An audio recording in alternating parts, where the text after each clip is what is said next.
London का railway station. घड़ी की सुइयां रात के 9:40 पर थीं।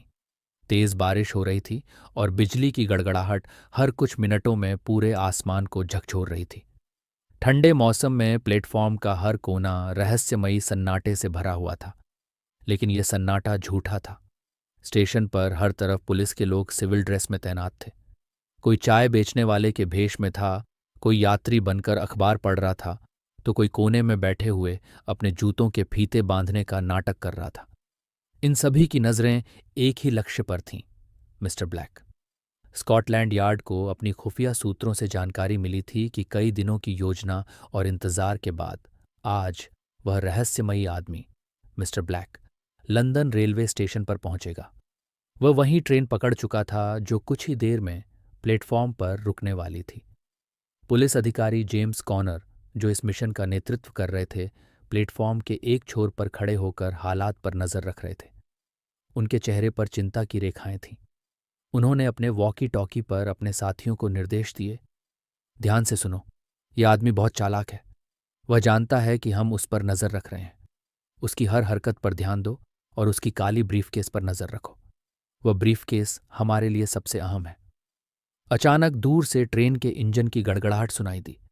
प्लेटफॉर्म की पटरियां थरथराने लगीं। जैसे जैसे ट्रेन करीब आ रही थी, पटरियों की आवाज वातावरण में एक अनजाना डर पैदा कर रही थी। बिजली की कड़क और बारिश की तेज बूंदें इस माहौल को और भयानक बना रही थीं। पुलिस की नजरें ट्रेन पर टिक गईं।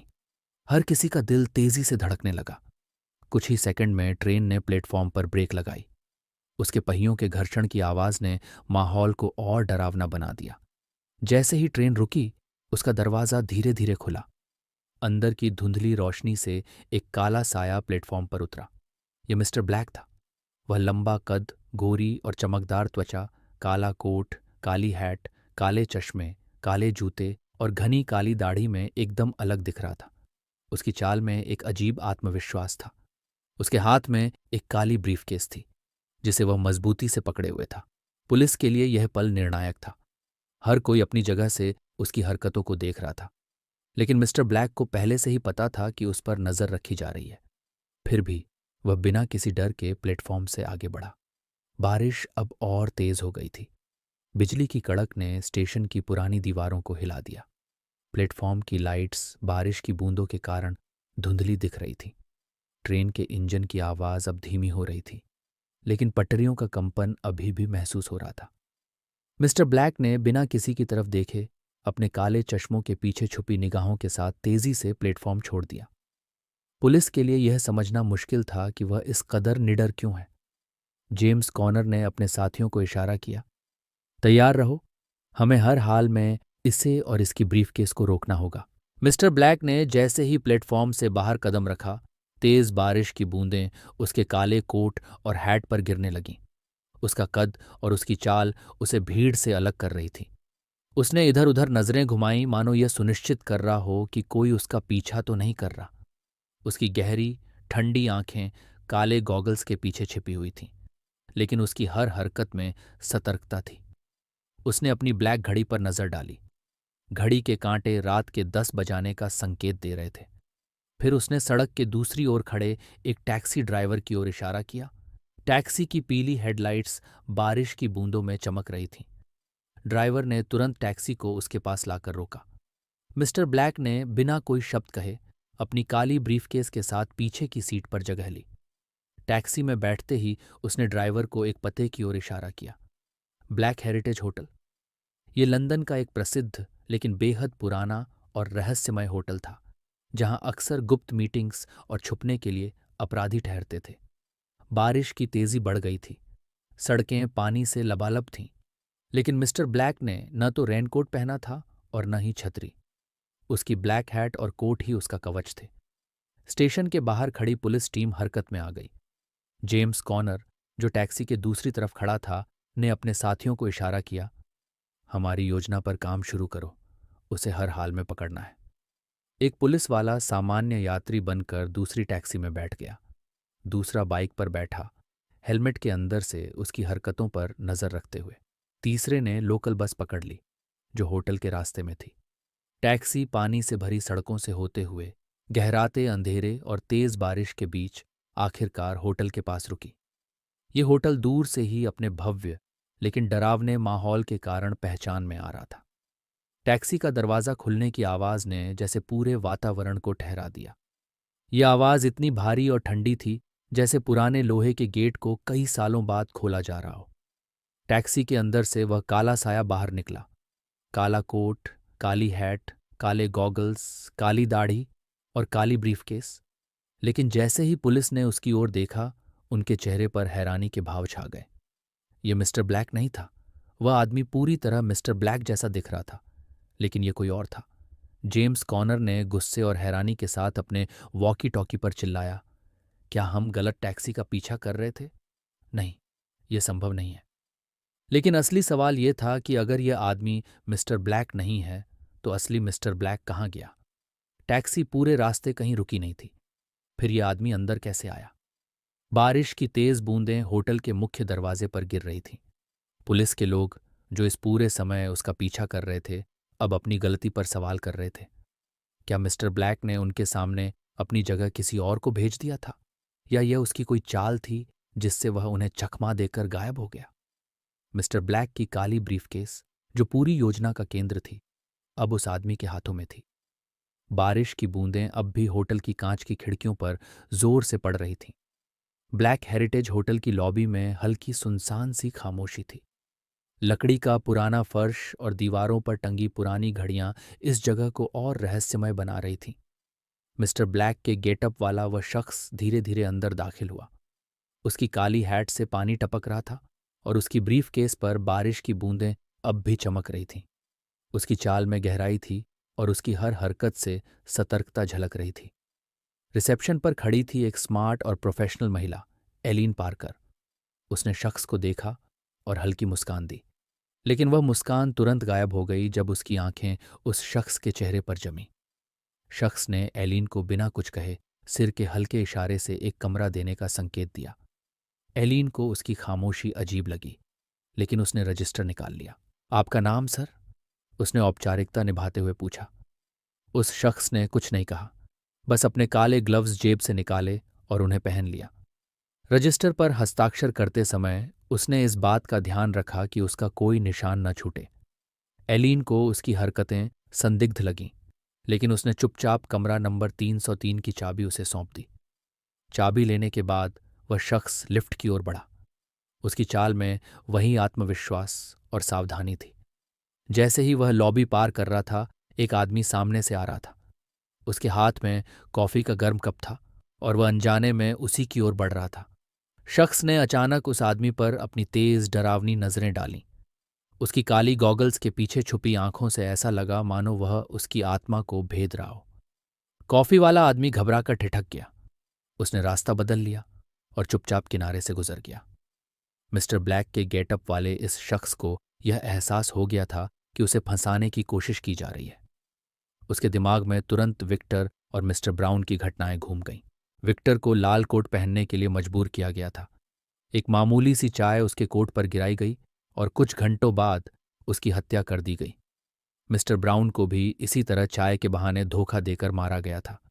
दोस्तों, अगर आप लोगों को नहीं पता कि मिस्टर ब्राउन और विक्टर कौन हैं, तो आप रहस्यमयी किराएदार पार्ट 1 और पार्ट 2 देख लीजिए। मिस्टर ब्लैक उसी का अगला पार्ट है। शख्स ने अपने आसपास की हर हरकत को गहराई से महसूस किया। उसे यकीन हो गया था कि वह किसी बड़ी साजिश के जाल में फंसने वाला है। शख्स ने बिना किसी से बातचीत किए सीधे अपने कमरे की ओर कदम बढ़ाए। लिफ्ट की घंटी बजी और वह तीसरी मंजिल पर पहुंच गया। कमरा नंबर 303 का दरवाज़ा उसकी काली ब्रीफकेस से मेल खाता हुआ लग रहा था, सादा लेकिन बेहद रहस्यमय। दरवाज़ा खोलने से पहले उसने चारों ओर नज़र दौड़ाई। कॉरिडोर में कोई नहीं था, लेकिन उसे महसूस हो रहा था कि कहीं से कोई उसे देख रहा है। कमरे के अंदर दाखिल होते ही उसने दरवाज़ा बंद किया और काले दस्ताने उतारकर ब्रीफकेस को टेबल पर रख दिया। कमरा लगभग अंधेरे में डूबा हुआ था। उसने पर्दे हटाए और बाहर की बारिश को देखा। उसके दिमाग में अब कई सवाल घूम रहे थे। क्या कॉफ़ी वाला आदमी उसे मारने की कोशिश कर रहा था? क्या पुलिस का पीछा सिर्फ एक दिखावा था और असली खतरा कहीं और से था? क्या विक्टर और मिस्टर ब्राउन की तरह उसकी हत्या की योजना बनाई जा रही थी। मिस्टर ब्लैक के गेटअप वाला यह शख्स जानता था कि उसे हर कदम पर सतर्क रहना होगा। क्या होगा आगे? कमरे की घड़ी की टिक टिक ने वातावरण को और रहस्यमय बना दिया। क्या वह खुद असली मिस्टर ब्लैक है या किसी और के जाल में फंसने वाला मोहरा? रहस्य और गहराने लगा था। बारिश की तेज बूंदें अब भी खिड़कियों पर बज रही थीं। कमरे में गहराती अंधेरी रात के बीच एबनी वॉकर, जिसे सभी मिस्टर ब्लैक के सबसे खास साथी के रूप में जानते थे, अपने कमरे की हर कोने से जांच कर रहा था। उसकी नजरें शातिर थीं और उसकी हर हरकत से सतर्कता झलक रही थी। मिस्टर ब्राउन और विक्टर की रहस्यमय मौतों ने उसे इस कदर सतर्क कर दिया था कि वह कमरे के हर छोटे बड़े सामान को शक की नज़र से देख रहा था। कमरे के काले लैंडलाइन फ़ोन की घंटी बजाई और रिसेप्शन पर कॉल किया। एक कप गर्म कॉफ़ी और एक फुल चीज़ लोडेड वेज पिज्ज़ा भिजवा दीजिए, एबनी ने एक बेहद शांत और मीठी आवाज़ में कहा। यह पहली बार था जब रिसेप्शनिस्ट ने उसकी आवाज़ सुनी थी। तेज़ बारिश की ठंड के कारण एबनी ने कमरे का एसी बंद कर दिया और अपना ब्लैक कोट उतार कर साइड में रख दिया। पहले पिज्जा खा लूं, फिर गर्म पानी से नहाकर आराम करूंगा, उसने सोचा। जब ऑर्डर आने में समय लग रहा था तो वह बाथरूम में नहाने चला गया। गर्म पानी की भाप से बाथरूम का शीशा धुंधला हो गया, लेकिन उसकी सतर्कता कम नहीं हुई। एबनी जानता था कि खतरा हर कोने में छुपा हो सकता है। जैसे ही वह नहाकर बाहर निकला, उसकी आंखों में पानी की बूंदें थीं और शरीर से गिरता पानी फर्श पर छप छप की आवाज कर रहा था। अचानक कमरे की डोरबेल की तेज आवाज ने कमरे का माहौल और भी डरावना बना दिया। घड़ी की सुई ने रात के 11 बजा दिए थे। एबनी के माथे पर शिकन आ गई। इतनी रात को कौन आ सकता है, उसने सोचा। विक्टर और ब्राउन की मौतों का ख्याल उसकी सतर्कता को और बढ़ा चुका था। उसने टेबल पर रखा एक फल काटने वाला चाकू उठाया और धीरे धीरे दरवाजे की ओर बढ़ा। हर कदम ऐसा लग रहा था मानो फर्श चीख रहा हो। दरवाज़ा खोलने की आवाज़ इतनी भारी थी कि मानो पूरी दुनिया रुक गई हो। लेकिन दरवाजे के बाहर जो था वह उतना डरावना नहीं था। होटल स्टाफ का एक लड़का उसके पिज्जा और कॉफ़ी का ऑर्डर लेकर मुस्कुराता हुआ खड़ा था। ये आपका ऑर्डर है सर। एबनी ने बिना कोई सवाल किए पिज्जा और कॉफ़ी ले ली, लेकिन उसकी आंखों ने उस स्टाफ को ऊपर से नीचे तक परख लिया। कमरे के अंदर लौटकर उसने अपनी काली ब्रीफकेस को बेड पर रखा और एक किताब निकाली। किताब का नाम था शैडोज ऑफ डिसेप्शन। ये एक ऐसी किताब थी जो धोखे और रहस्यों पर आधारित थी, शायद एबनी की असली जिंदगी की कहानी का अक्स। वह पिज्जा का पहला टुकड़ा चबाते हुए किताब पढ़ने लगा। कॉफ़ी की हर चुस्की के साथ उसकी आंखें किताब के हर पन्ने पर दौड़ रही थीं। बारिश की आवाज़ और कमरे की हल्की रोशनी ने माहौल को और गहराई दे दी थी। रात के 1 बज चुके थे। एबनी ने किताब को बंद किया और सोने का मन बनाया, लेकिन सोने से पहले उसने कमरे की हर चीज़ को फिर से परखा। दरवाजे को अंदर से लॉक किया, बाथरूम का दरवाज़ा भी अच्छी तरह बंद कर दिया, बैल्कनी का दरवाज़ा और खिड़कियां भी बंद कर दीं, पर्दे खींच दिए ताकि कोई बाहर से झांक न सके। कमरे की सारी लाइट्स बंद करने के बाद उसने एक मोमबत्ती जलाई। मोमबत्ती की मध्यम रोशनी कमरे को किसी पुरानी रहस्यमय फिल्म के सेट जैसा बना रही थी। एबनी ने मोमबत्ती की रोशनी में बिस्तर पर लेटते हुए अपने ब्रीफकेस की ओर देखा। क्या ब्रीफकेस में कुछ ऐसा था जिसे दुनिया देखना नहीं चाहती थी, या यह सिर्फ उसकी सतर्कता का हिस्सा था? बारिश की तेज गड़गड़ाहट और बिजली की चमक ने एबनी के कमरे को बार बार उजाले और अंधेरे में बदल दिया। क्या एबनी वॉकर सचमुच सुरक्षित था, या वह भी उसी जाल में फंसने वाला था जिसमें उसके साथी ब्राउन और विक्टर फंस गए थे? रहस्य गहराता जा रहा था और हर पल खतरे का नया इशारा दे रहा था।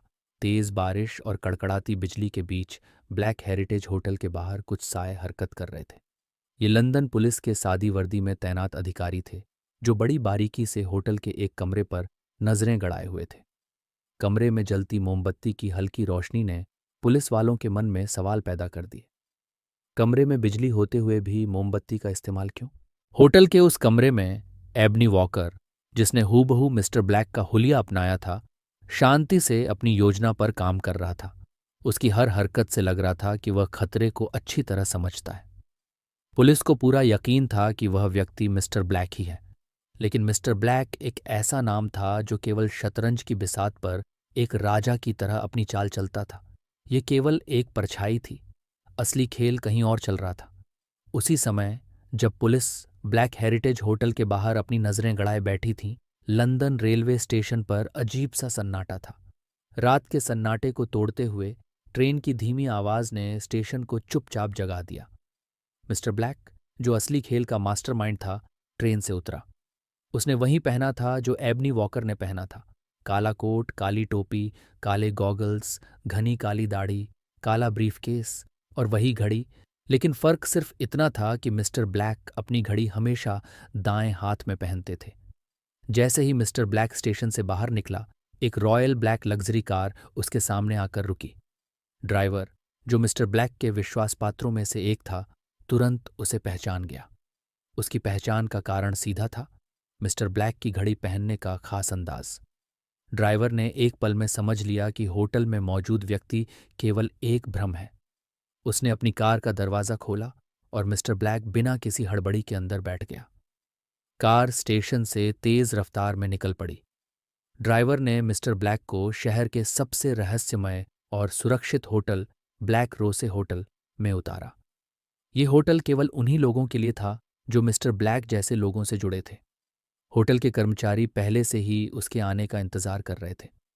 जैसे ही मिस्टर ब्लैक होटल में दाखिल हुआ, सभी कर्मचारियों ने हल्की सी मुस्कान के साथ उसका स्वागत किया। वह मुस्कान एक सामान्य अभिवादन नहीं थी, बल्कि एक संकेत थी कि योजना पूरी तरह सफल रही। ये एक ऐसा क्षण था जिसने साबित कर दिया कि पुलिस को पूरी तरह बेवकूफ़ बनाया जा चुका है। मिस्टर ब्लैक ने रिसेप्शन से कमरे की चाबी ली और एक बार भी पीछे मुड़े बिना सीढ़ियों की ओर बढ़ा। होटल के पूरे माहौल में एक अजीब सी चुप्पी थी, लेकिन इस चुप्पी में एक गहरा राज छुपा हुआ था। हर कोई जानता था कि असली खेल क्या था।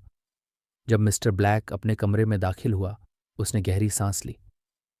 ये वही पल था जब उसने अपनी काली टोपी उतारी और खुद को शीशे में देखा। पुलिस अब भी होटल के बाहर मेरे साथी पर नजरें गड़ाए बैठी है। उसकी मुस्कान में एक विजेता की चमक थी। मिस्टर ब्लैक का मास्टर प्लान पूरी तरह सफल हो चुका था। पुलिस होटल के बाहर एबनी वॉकर पर नजर रख रही थी और असली मिस्टर ब्लैक, जो अपनी अगली चाल की तैयारी कर रहा था, पूरी तरह से सुरक्षित था। मिस्टर ब्लैक की यह चाल शतरंज के खेल की तरह थी। लेकिन अगला कदम क्या होगा? क्या पुलिस कभी उसकी असली पहचान तक पहुंच पाएगी, या यह रहस्य हमेशा एक परछाई बनकर रह जाएगा? सुबह के 4 बजे ब्लैक हेरिटेज होटल के कमरे में हलचल शुरू हुई। एबनी वॉकर, जो मिस्टर ब्लैक की पहचान में छिपा हुआ था, गहरी नींद से जागा। उसकी हरकतें बेहद सतर्क और योजनाबद्ध थीं। उसने सबसे पहले अपना काला ब्रीफकेस उठाया और ध्यान से उसे चेक किया। फाइलें, दस्तावेज, नक्शे और कागज, सब कुछ सही सलामत था। उसके चेहरे पर एक हल्की सी राहत की झलक आई। पिछली रात जो पिज्जा उसने खाया था, उसका खाली बॉक्स अब एक साधारण कचरा नहीं था। एबनी वॉकर ने उस बॉक्स के पीछे अपनी खास कोडेड भाषा में एक संदेश लिखा। यह संदेश ऐसा था कि अगर किसी ने उसे पढ़ भी लिया तो उसे कुछ समझ ना आए। यह सादगी में छुपी एक चालाकी थी। उसने लिखा, मैं सुरक्षित हूं। पुलिस अब भी मेरे पीछे है, लेकिन उनका ध्यान मुझ पर ही है। आप निश्चिंत रहें और अपने काम पर लग जाएं। जब आप तैयार हों, मुझे संकेत दें ताकि मैं भी निकल सकूं। इसके बाद उसने बॉक्स को सावधानी से कचरे के डिब्बे में डाल दिया। सुबह 7 बजे ब्लैक हेरिटेज होटल का कचरा बाहर ले जाया जा रहा था। पुलिस के अधिकारी अब भी दूर से हर हलचल पर नजर बनाए हुए थे, लेकिन एबनी वॉकर को इन सब का अंदाजा था। यही वजह थी कि उसने अपनी योजना को इस तरह तैयार किया था कि कोई भी सीधी कड़ी मिस्टर ब्लैक तक न पहुंचे। कचरे में छुपा हुआ पिज्जा बॉक्स होटल के सफाई कर्मचारी को पहले से तय योजना के अनुसार लेना था। सफाई कर्मचारी ने अपने हिस्से की भूमिका निभाई। वह बिना किसी हड़बड़ी के पिज्जा बॉक्स को उठाकर ब्लैक रोसे होटल ले गया, जहां मिस्टर ब्लैक पहले से सुरक्षित था। सुबह 10 बजे ब्लैक रोसे होटल में मिस्टर ब्लैक अपने कमरे में आराम से बैठा था। वह अपने सामने रखे काले ब्रीफकेस को खोलने ही वाला था कि दरवाजे पर हल्की सी दस्तक हुई। संदेश आ गया है। होटल का एक कर्मचारी, जिसके चेहरे पर एक खास मुस्कान थी, वह पिज्जा बॉक्स लेकर आया। मिस्टर ब्लैक ने उसे ध्यान से देखा। उसने संदेश को पढ़ा और उसकी आंखों में संतोष की चमक उभरी। योजना अब भी सही दिशा में है। संदेश पढ़ने के बाद मिस्टर ब्लैक ने एक कागज पर जल्दी से कुछ लिखा। ये एक संकेत था जो एबनी वॉकर तक पहुंचना था। उसने संदेश होटल के अपने खास कर्मचारी को दिया, जिसे यह काम पूरा करने की जिम्मेदारी दी गई थी। मिस्टर ब्लैक अब पूरी तरह स्वतंत्र था। पुलिस की नज़रें अभी भी ब्लैक हेरिटेज होटल पर जमी थीं। उधर मिस्टर ब्लैक अपने अगली योजना की तैयारी के लिए निकल चुका था। ब्लैक हेरिटेज होटल के अपने कमरे में एबनी वॉकर ने अपने छोटे से रेडियो पर एक खास कॉर्डेड सिग्नल सुना। यह संकेत था कि मिस्टर ब्लैक अब सुरक्षित रूप से स्कॉटलैंड यार्ड की ओर बढ़ चुका है। एबनी वॉकर ने गहरी सांस ली और अपनी घड़ी देखी। अब मुझे भी निकलने की तैयारी करनी होगी। मिस्टर ब्लैक और एबनी वॉकर की यह साजिश एक नई दिशा में बढ़ रही थी। लेकिन सवाल यह था, क्या पुलिस इस खेल को समझ पाएगी? बारिश ने लंदन को एक ठहराव पर ला दिया था। तेज हवाओं और घनघोर बारिश के साथ पूरा शहर एक भयावह सन्नाटे में डूबा हुआ था। ब्लैक हेरिटेज होटल के कमरा नंबर 206 में एबनी वॉकर कुछ बेचैनी के साथ बिस्तर पर करवटें ले रहा था। रात के 11 बज चुके थे। वह बाहर की परिस्थितियों से अनजान नहीं था, लेकिन उसकी असली परेशानी कुछ और थी। उसके दिमाग में रहस्य, खतरों और अंजाम का तूफान चल रहा था। ठंड बढ़ती जा रही थी। एबनी वॉकर ने रिसेप्शन पर फ़ोन किया और एक अतिरिक्त कंबल मंगवाया। रिसेप्शनिस्ट ने जल्द ही एक सफ़ेद मुलायम कंबल भेजा। कंबल को देखते हुए एबनी के मन में हल्का शक हुआ, लेकिन ठंड ने उसके विचारों को दबा दिया। शायद मैं ज़्यादा सोच रहा हूं, उसने खुद से कहा और कंबल को ओढ़ लिया। उसने कमरे में जल रही मोमबत्ती की लौ को देखा। वह लौ हल्की कांप रही थी, जैसे वह खुद इस तूफानी रात में डर रही हो। एबनी ने अपना पिज्जा और कॉफ़ी खत्म किया। वह कमरे में चहलकदमी करता रहा, जैसे किसी अनजानी आहट का इंतजार कर रहा हो। हर कोने पर उसकी नज़रें जातीं, जैसे कोई छुपा हुआ खतरा उसे घूर रहा हो। कुछ देर बाद वह बिस्तर पर लेट गया। उसने कंबल ओढ़ा और अपनी बंद होती आंखों के साथ बुदबुदाया, मिस्टर ब्लैक को जल्दी ही मेरी खबर मिल जाएगी। ये मिशन खत्म होते ही मैं यहां से निकल जाऊंगा। सुबह के 8 बज चुके थे। ब्लैक हेरिटेज होटल की लॉबी में रिसेप्शनिस्ट परेशान थी अछाई। एबनी वॉकर आमतौर पर सुबह जल्दी उठता था और कॉफ़ी का ऑर्डर देता था, लेकिन आज न तो उसने कोई कॉल किया और न ही कमरे से बाहर आया। क्या हुआ होगा? रिसेप्शनिस्ट ने बुदबुदाया। साफ सफाई करने वाले कर्मचारियों ने भी बताया कि कमरे से कोई आवाज़ नहीं आ रही थी। उन्होंने कई बार फ़ोन किया, लेकिन कोई जवाब नहीं मिला। परिस्थितियों को समझते हुए होटल के मैनेजर ने शेरलॉक होम्स को बुलाने का फैसला किया। बारिश और बाढ़ के कारण शेरलॉक को होटल तक पहुंचने में वक्त लगा। जब वह आखिरकार पहुंचे तो उनकी तीखी नज़रों ने होटल के हर कोने को जांचा। उन्होंने रिसेप्शनिस्ट से पूछा, आपको कब लगा कि कुछ गड़बड़ है? रिसेप्शनिस्ट ने जवाब दिया, आज सुबह से ही मिस्टर वॉकर का कोई जवाब नहीं आया और रात को मैंने खुद उन्हें कंबल दिया था। तब सब कुछ सामान्य था। शेरलॉक ने धीरे से कमरे का दरवाज़ा स्पेयर की से खोला। कमरे में घुसते ही हल्की ठंडक और सिगरेट के धुएं की हल्की गंध महसूस हुई। मोमबत्ती अब भी जल रही थी। उसकी लौ अब धीमी पड़ चुकी थी। कमरे में सब कुछ सामान्य लग रहा था। बिस्तर पर एबनी वॉकर पूरी तरह सफ़ेद कंबल में लिपटा हुआ था। शेरलॉक ने उसे आवाज़ दी, मिस्टर वॉकर उठिए, लेकिन कोई जवाब नहीं मिला। शेरलॉक ने धीरे धीरे कंबल को हटाया। जैसे ही कंबल सरका, शेरलॉक के चेहरे पर संदेह और झटके का भाव उभर आया। एबनी वॉकर की आंखें बंद थीं। उसका चेहरा एकदम सफ़ेद और ठंडा था। उसकी सांसें थम चुकी थीं। शेरलॉक ने कमरे का हर कोना जांचना शुरू किया। टेबल पर पड़ा पिज्जा बॉक्स और कॉफ़ी का कप अजीब ढंग से रखा हुआ था। उन्होंने पिज्जा बॉक्स का पिछला हिस्सा ध्यान से देखा। वहां कुछ हल्के निशान थे, जैसे कुछ लिखा गया हो और मिटाने की कोशिश की गई हो। कंबल को छूते ही शेरलॉक ने कुछ महसूस किया। कंबल की आंतरिक परत में हल्की सी गंध थी। यह गंध किसी खास रसायन की थी। उन्होंने बिस्तर पर पड़े पानी के गिलास को उठाया। गिलास की सतह पर हल्की सी पाउडर जैसी परत जमी हुई थी। ये मौत प्राकृतिक नहीं हो सकती, शेरलॉक ने खुद से कहा। उन्होंने खिड़की, दरवाजे और वेंटिलेशन सिस्टम की जांच की। कोई भी बाहरी हस्तक्षेप का सबूत नहीं मिला। सवाल और संभावनाएं, क्या कंबल में जहर लगाया गया था?